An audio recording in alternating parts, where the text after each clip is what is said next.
আসসালামু আলাইকুম এভরিওয়ান। আজকে এই ভিডিওতে আমরা দেখব হচ্ছে আমাদের principal 4 people respond to incentives. So incentive বলতে আসলে আমরা কি বুঝি? Something that induces a person to act, a carrot that motivates behaviour change. So এই ক্যারট মানে কিন্তু গাজর না, ক্যারট মানে হচ্ছে উৎসাহ দেওয়া বা এরকম কিছু। সাপোজ বাবা বললেন যে তুমি পরীক্ষায় ভালো করলে তোমাকে একটা উপহার দিব, এটা হচ্ছে গিয়ে ক্যারট বলা হয় এটাকে আর কি। সো এখানে আমাদের প্রিন্সিপালটাতে যেটা বলা হচ্ছে যে পিপল রেসপন্ড টু ইনসেন্টিভস, অর্থাৎ মানুষ ইনসেন্টিভে রেসপন্স করে। বিষয়টা কিরকম?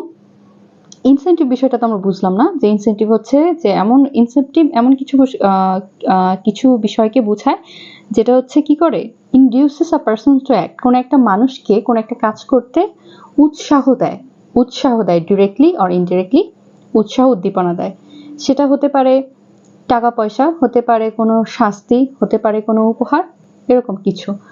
সো আমরা এক্সাম্পল দেখি তাহলে বুঝতে পারবো। Incentives in action, suppose rising gas prices. এখন গ্যাসের প্রাইস যদি বেড়ে যায় তখন কি হবে? মানুষ বড় বড় এসইউভি কেনার, গ্যাসের প্রাইস বাড়লে কি হবে?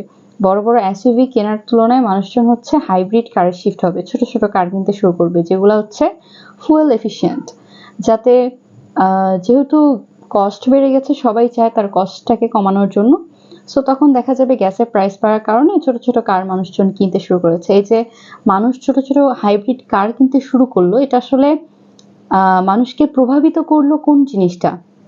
গ্যাসের প্রাইসটা। গ্যাসের প্রাইসটা যে বেড়েছে, সেই প্রাইসটা হচ্ছে গিয়ে বৃদ্ধি পাওয়াটা হচ্ছে গিয়ে মানুষকে কি করলো? প্রভাবিত করলো ছোট ছোট কার কেনার ক্ষেত্রে। মানে যে something, what is incentive? Something that induces a person to act. এবং আরেকটা এক্সাম্পল আমরা যদি দেখি যে সিগারেট ট্যাক্সেস। সরকার যদি সিগারেটের ওপর ট্যাক্স বসায় তাহলে কি হবে? আমরা জানি যে কোনো একটা বস্তুর, কোনো একটা প্রোডাক্টের দাম বাড়লে সেটার ডিমান্ডটা কমে যায়। সো স্বাভাবিকভাবেই সিগারেটের ওপর ট্যাক্স বসালে সিগারেটের প্রাইস বাড়বে, এবং এখানে দেখা যাবে যে কিছু কিছু মানুষ সিগারেট খাওয়াটা কমিয়ে দেবে। বেশি সংখ্যক নাও হতে পারে বেশি সংখ্যক, বাট কিছু হলেও কমবে কিন্তু। এবং এখানে বিশেষত যারা কমাবে তারা হচ্ছে গিয়ে টিনেজার। এবং আমরা এখান থেকে বুঝতে পারলাম যে মানুষ কিভাবে ইনসেন্টিভের কারণে ইনসেন্টিভের প্রতি রেসপন্স করে থাকে।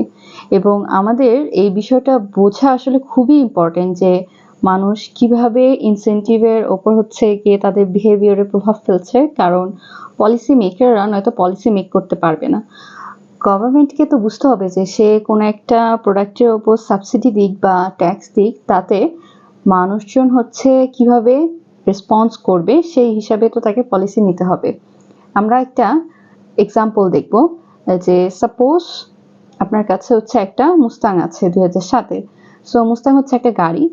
এখন আমি অলরেডি এই গাড়িটাতে $1000 ইনভেস্ট করে ফেলেছি রিপেয়ারের জন্য, এবং শেষ মুহূর্তে গিয়ে আমি দেখলাম যে এটা ট্রান্সমিশনটা আসলে নষ্ট হয়ে গেছে, এবং আমি যদি ট্রান্সমিশনটা ঠিক করতে চাই আমাকে হচ্ছে কত টাকা দিতে হবে? $900। এটাকে রিপেয়ার করার জন্য, ট্রান্সমিশনটাকে রিপেয়ার করার জন্য $900 দিতে হবে। আমি কিন্তু অলরেডি $1000 স্পেন্ড করেছি, এবং শেষ সময় এসে দেখলাম ট্রান্সমিশনটাও মারা গেছে আর কি। তো এখন আবার $900 আমার খরচ যাবে। তো এখন আমার কি করা উচিত? আমি কি $900 খরচ করে এটাকে রিপেয়ার করব, এবং রিপেয়ার করে কি আমি এটাকে সেল করব, নাকি এটা ট্রান্সমিশনটাকে রিপেয়ার না করে আমি সেল করে দেবো? আমার আসলে কোনটাতে লাভ আছে? এই বিষয়টা আমরা আসলে চিন্তা করছি যে একজন রেশনাল পিপল কিভাবে, একজন রেশনাল পিপলের এই সব সমস্যার ক্ষেত্রে ডিসিশন নেওয়া উচিত। এখানে আমরা যে রুলসটা ফলো করব সেটা হচ্ছে মার্জিনাল অ্যানালাইসিসের। আমরা কিন্তু এর আগে পড়েছি যে আমরা প্রিন্সিপাল 3 যেটা পড়েছি যে rational people thinks at the margin. তো আমাদেরকে আসলে মার্জিন লেভেলে চিন্তা করতে হবে। বিষয়টা কেমন? যে আমাদেরকে এখানে সাঙ্ক কস্টটাকে ইগনোর করতে হবে। সাঙ্ক কস্ট বলতে কি বোঝায়? সাঙ্ক কস্ট হচ্ছে আসলে এমন কস্ট যে কস্টটা অলরেডি হয়ে গেছে, এবং ওই কস্টটা আসলে যেটা হয়ে গেছে তো হয়ে গেছে, এটা তো আসলে ফেরত পাওয়া পসিবল না, সেটা হচ্ছে সাঙ্ক কস্ট।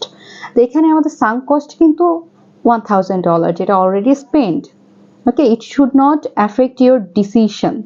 সো একজন রেশনাল পিপলের ক্ষেত্রে কখনোই সাঙ্ক কস্ট ডিসিশনের ক্ষেত্রে প্রভাব বিস্তার করতে দেওয়া যাবে না সাঙ্ক কস্টকে। সো এর মানে আমাদেরকে এটা বোঝাচ্ছে যে আমরা মার্জিনাল কস্ট এবং বেনিফিটটাকে চিন্তা করে ডিসিশন নেব এবং আমরা সাঙ্ক কস্টটাকে কনসিডার করব না। আমরা আমাদের ডিসিশন নেওয়ার সময় সাঙ্ক কস্টকে ইগনোর করব কিংবা অ্যাভয়েড করব। কেন? কারণ যেটা আমি অলরেডি স্পেন্ড করে ফেলেছি তো করে ফেলেছি, ওটা বাদ।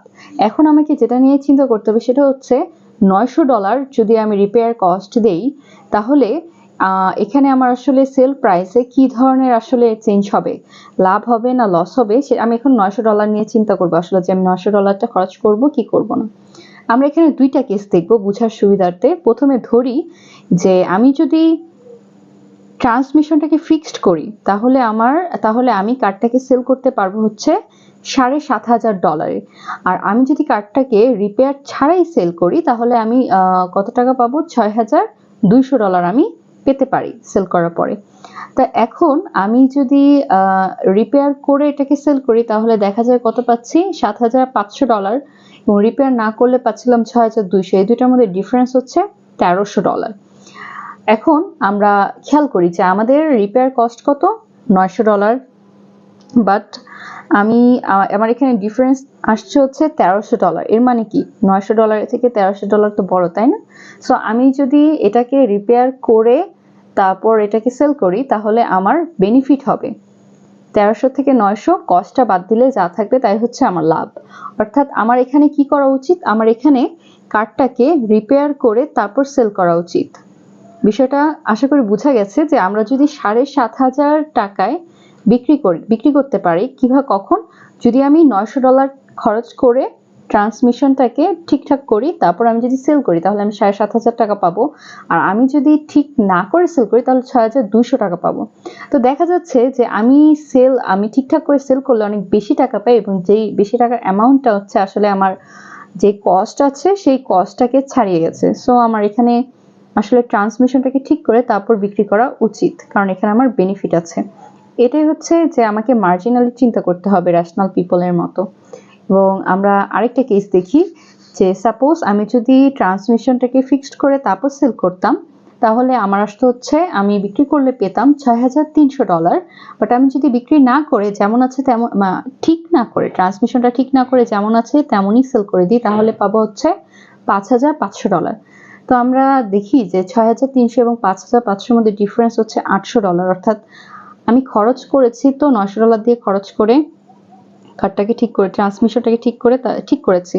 আমি $900 খরচ করলাম এটার পিছনে, বাট এটা বিক্রি করে আমি দেখলাম যে আমার কস্টের থেকেও আমার কম বেনিফিট আসছে। সো এই ক্ষেত্রে আমাদের হচ্ছে ট্রান্সমিশনটাকে ফিক্সড করে তারপর বিক্রি করা উচিত না, ফিক্সড না করে বিক্রি করে দেওয়া উচিত।